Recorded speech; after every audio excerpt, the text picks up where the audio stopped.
E hoje é um dia muito importante, porque hoje Serra Leoa se tornou independente do Reino Unido em 1961. Olá! Eu sabia que tinha alguma coisa nessa data. Pensando o quê?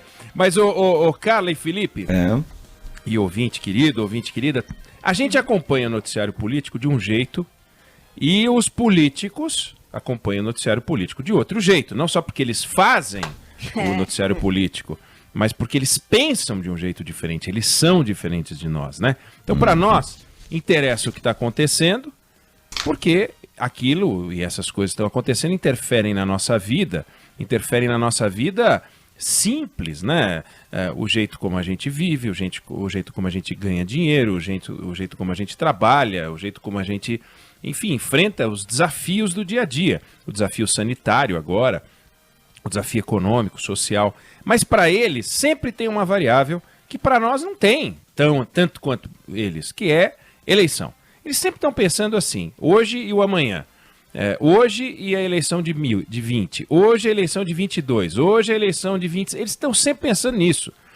Jogador de futebol pensa na Copa, jogador de tênis pensa no próximo ATP e tal, e eles pensam na próxima eleição o tempo inteiro. Não é que de vez em quando eles pensam em eleição, de vez em quando eles não pensam em eleição, né? Mas em geral eles não pensam em eleição quando eles estão tomando alguma decisão que vai ter um impacto eleitoral. Então, para eles o que importa é isso, cada movimento interfere no futuro deles nas próximas eleições. Vamos lembrar que, recentemente, final do ano passado, outubro, setembro, o presidente Bolsonaro começou a discutir a criação de um partido novo para se livrar do PSL, porque ele queria ocupar um espaço político sem ter que se submeter às regras de um partido que já existia. E todos os movimentos políticos dele sempre levam em conta as urnas, todos os movimentos políticos do Maia, do Alcolumbre, do Dória, do Witzel, todos eles, eleição, urna de 2020, urna de 2022, de que tamanho eu vou sair em 20 para saber lá na frente como é que eu vou estar em 22, o tempo inteiro. É assim, e não é que o presidente Bolsonaro inaugurou isso. Foi assim com o presidente Sarney, foi assim com o presidente Collor, com Itamar, com o Fernando Henrique. Bom, o Fernando Henrique criou a própria reeleição, vamos lembrar, não existia reeleição no Brasil, o presidente Fernando Henrique aprovou uma emenda para a reeleição dele, né? Então ele estava pensando na reeleição, na eleição, etc. E em 2002 ele ficava em dúvida, eu vou para que candidato? Se a economia estiver bem, eu vou para o Pedro Malan. Pensou nisso. Se a economia estiver mal e o mundo for para outros cantos, eu vou para José Serra. E foi para José Serra. O PT, pensando o tempo inteiro. O Lula foi candidato em 89, depois em 94, como é que eu me posiciono? Ele se posicionou contra o Real, tomou uma surra em 94, tomou uma surra em 98, mas em 2002 a economia estava desandando, era a vez do PT. E foi quando o Lula fez aquela maré vermelha, né, que varreu o país, 2002, aí na eleição de 2006 ele volta, mesmo tendo mensalão, aí consegue eleger a Dilma, nós elegemos a Dilma, reelegemos a Dilma, e aí, 2018, a gente acompanhou o que foi, está muito fresco na nossa memória, a eleição do presidente Bolsonaro, e ele montou um ministério e colocou lá no Ministério da Saúde uma pessoa que ninguém conhecia, ninguém sabia quem era Mandetta. Botou lá Mandetta, o ministro da Saúde, era mais um desses ministros que ele escolheu e defendeu uma agenda que vai tocando, ninguém prestava muita atenção, de repente vem a Covid-19, vem o coronavírus e ele passou a defender aquilo que os governadores defendiam, aquilo que a Organização Mundial da Saúde defendia, que é o isolamento. E aquilo soou como um desafio para o presidente Bolsonaro, porque ele pensou, como é que eu vou explicar para o eleitor brasileiro que a economia parou, que a crise chegou, que as promessas de crescimento que eu construí com o Paulo Guedes desandaram? Bom, eu vou atribuir isso aos governadores. Os governadores, contrariando a minha vontade, resolveram criar uma política de isolamento, e foi assim que a gente entrou nessa crise. Bom, mas ele tinha um ministro que defendia a política de isolamento. Como é que fica? Aí, além disso, o Mandetta passou a ser a cara do ministério do governo Bolsonaro, todo dia dando coletiva, e o camarada crescendo. Uma coisa é a cara do governo, o seu Tarcísio, que é um técnico, né? O ministro da Infraestrutura. Outra coisa é um político colocando as asinhas de fora. O presidente passou a implicar com o Mandetta, que batia de frente com a visão dele, que era a visão de volta ao trabalho, de retomada das atividades. Quando o Mandetta errou e criou uma situação insustentável, numa entrevista estabanada, perdeu o emprego, tinha que perder mesmo. Ele acabou se colocando contra o presidente da República e surgiu o Nelson Teich, que já começou meio como um placebo, porque tem um interventor no ministério, surgiu um general que é o número 2, para quem ele foi apresentado na semana em que ele tomou posse. E quando ele demitiu o Mandetta, ele soltou na praça um sujeito que era desconhecido, fora da família, naturalmente, ele é muito querido na família dele, no estado ele é conhecido e tal, mas é um sujeito desconhecido do Brasil, entrou pequenininho, saiu grandão. E como é político, já começou a sonhar alto, já deu entrevista, já está falando, o presidente demitiu a ciência e já se observa assim, eu posso ser senador, posso ser governador pelo meu estado, por que não presidente da República também, né? Quem sabe? Aí entra o Moro. O Bolsonaro não precisou do Sérgio Moro para se eleger, vamos combinar. O Sérgio Moro só entrou na vida do Bolsonaro depois que ele tinha sido eleito. O Bolsonaro precisou do Guedes para demonstrar um compromisso que não era sólido dele com a economia de mercado. As votações dele no Congresso Nacional eram muito intervencionistas, muito pelo contrário, ele não era um cara da economia de mercado. Ele falava que nem ia privatizar nada, mas entrou o Guedes, começou a surgir o compromisso dele com a economia de mercado. O Guedes era a encarnação daquilo que o Bolsonaro precisava, uma espécie de carta ao povo brasileiro, que o Lula precisou lá atrás para dizer que não ia estatizar o país inteiro. Ele era a carta ao povo brasileiro para dizer, olha, eu sou economia de mercado. Mas o compromisso dele com o combate à corrupção, com a defesa da moralidade, da defesa da ética, estava dado pelo seu confronto com o PT, não pelo Sérgio Moro. Não existia Sérgio Moro. O segundo turno da eleição de 2018 foi entre um candidato que representava o maior réu da Lava Jato, que era o Lula, e o Fernando Haddad, seu representante, contra aquele que representava o maior defensor da Lava Jato. O Ciro Gomes tinha ressalva à Lava Jato, ele fazia ressalvas, criticava o Sérgio Moro. Aliás, ele chegou a dizer uma frase inacreditável, que ele tenta se explicar até hoje, que se o Sérgio Moro aparecer por aqui, vou receber ele a bala. Daí ele ficou explicando o que era o abala, né? Depois a gente viu que o irmão dele era capaz de fazer, e também foi recebido a bala, uma confusão. Mas aí vamos deixar isso pro mundo dos Gomes, que é algo a ser explicado, a gente sempre vai poder visitar e revisitar esse universo. Mas o Ciro Gomes tinha ressalvas, fazia ressalvas à Lava Jato. O Geraldo Alckmin era representante de um partido que foi atingido em cheio pela Lava Jato. O candidato anterior, na eleição de 2014, enroscado até o pescoço. E o Bolsonaro não, ele era a defesa da Lava Jato. E ele acabou fazendo um golaço ao incorporar o Sérgio Moro e entregar para ele o Ministério da Justiça, e com isso uma bandeira que era sua. Ele trouxe para dentro a personificação de uma bandeira dele: combate à corrupção, defesa da moralidade e da ética. Ele passou a ter um ministro que representava mais do que ele aquilo que ele já representava na eleição, que eram essas bandeiras. O Bolsonaro, portanto, defendia as bandeiras do Sérgio Moro. O Sérgio Moro era a própria bandeira. É muito diferente.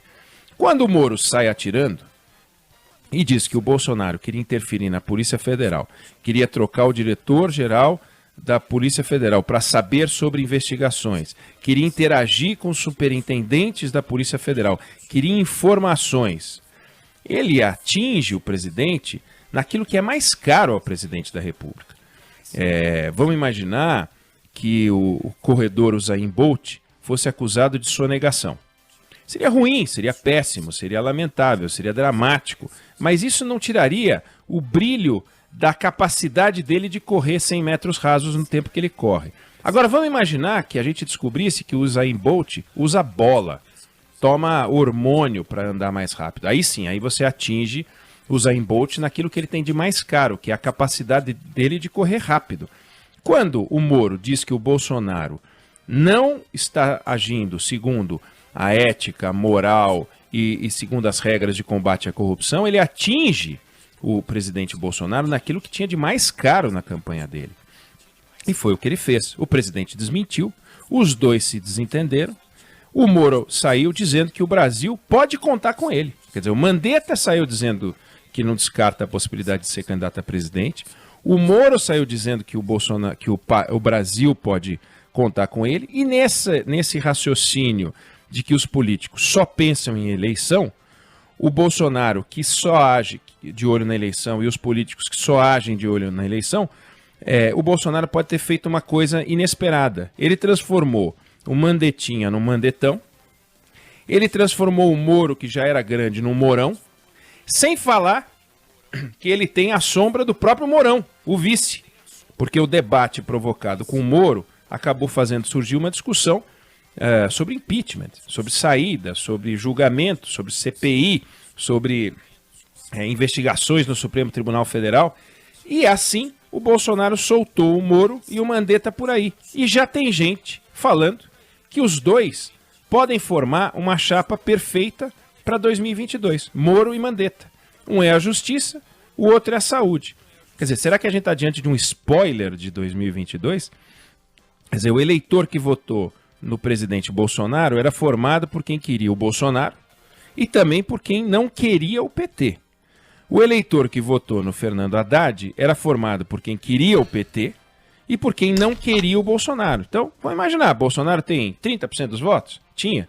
PT tem 30%? Pô, tem 40% dos tais isentões que não queriam nenhum nem outro. E agora pode ter surgido, ou estar surgindo, uma chapa anti-PT, porque o Moro colocou o Lula na cadeia, o Mandetta é do DEM, e uma chapa anti-Bolsonaro. Os dois são ex-ministros do Bolsonaro que passou a falar mal dos dois. Quer dizer, da mesma forma que o Lula e o Zé Alencar criaram a tal chapa Capital e Trabalho, será que esses dois criaram uma chapa, ou criarão, ou estarão criando, ou o Bolsonaro pode ter criado uma chapa Justiça e Saúde, anti-PT e anti-Bolsonaro? Num momento que a esquerda está sem nome, a direita está louca atrás de uma alternativa, tem gente apostando em Luciano Huck, o governador de São Paulo acha que é a vez dele, o Wilson Witzel acha que é a vez dele, o governador de Brasília acha que é a vez dele, todo mundo acha, né? E as mães de todos esses também acham. Agora, imagina se esses dois realmente resolvem se juntar, como tem gente já especulando, Moro com 90% de aprovação popular, Mandetta com 70% de aprovação popular. Tem gente que não está achando graça disso. O Ciro não está achando graça disso. Marina, Huck, Dória, Witzel. Está todo mundo olhando e falando, caramba, será que tem uma coisa acontecendo? Será que está nascendo uma novidade, uma cruzada moral, uma cruzada sanitária? Sabe? Saúde acima de tudo, justiça acima de todos.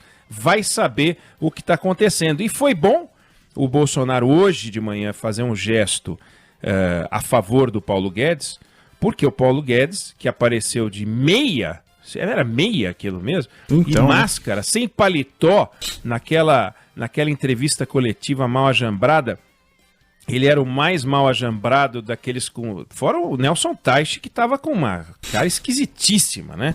E estão todos os políticos com a cara do Nelson Teich agora, olhando, falando, que diabo que aconteceu? O que será que o Bolsonaro criou? Então foi bom ele fazer um gesto com o Paulo Guedes, senão essa dupla, de repente, já teria até ministro da Economia. Inimaginável você pensar que o Bolsonaro, que era o outsider da política, pode ter lançado uma chapa para a eleição de 2022. Só tem 3 lugares na eleição, a da esquerda, a da direita e os isentões. Então é um negócio muito maluco. Nós vamos acompanhar nos próximos dias as consequências perigosíssimas e tensas da investigação envolvendo as denúncias do Sérgio Moro, a resposta do presidente Bolsonaro, porque a Procuradoria-Geral da República já botou para andar uma investigação. Além disso, a gente tem um ambiente tenso pela escolha do novo ministro da Justiça, a escolha do novo diretor-geral da Polícia Federal, a eventual troca e consequente troca de superintendentes, e a fantasia, e o Fernando Schiller chegou a falar sobre isso nessa semana, semana passada, a fantasia de que um presidente da República controla a máquina do Estado. Porque não controla. Então, o presidente não controla a máquina do Estado, o presidente não controla esses movimentos eleitorais, mas ele pode ter feito um movimento eleitoral inesperado, que seria uma chapa eventualmente formada por esses dois egressos do seu próprio governo, e ele ficou com um problema, se livrou de dois que poderiam estar no seu palanque em 22 e comprou um problema gravíssimo para resolver, que é como ele vai conduzir a seleção brasileira sem Pelé, né? Como que ele vai mexer naquele universo de Polícia Federal e Ministério da Justiça sem arrumar um enrosco ainda maior, com o Supremo Tribunal no colarinho, que já disse que todas as investigações que estão em curso vão manter os delegados que já estavam no caso, de forma que o ministro da Justiça ou o diretor-geral da Polícia Federal ou os superintendentes não vão poder mexer nisso. Então nós temos um nó administrativo grande, um nó institucional complicado, e a gente pode ter tido, com este movimento, em 8 dias, com a demissão do Mandetta e a demissão do Moro, o lançamento de uma chapa eleitoral para 2022. Ou seja, muitas mudanças, muita tensão, e na lógica dos políticos, e todos estão pensando nisso, estão vendo Moro se mexendo, estão vendo Mandetta se mexer, os dois deram declarações compatíveis com esse raciocínio que alguns estão fazendo. Vai ser um tempo muito curioso, sendo que os dois foram expulsos do governo, entre aspas, né? Foram tirados do governo e mantêm as suas bandeiras, a justiça um e a saúde o outro.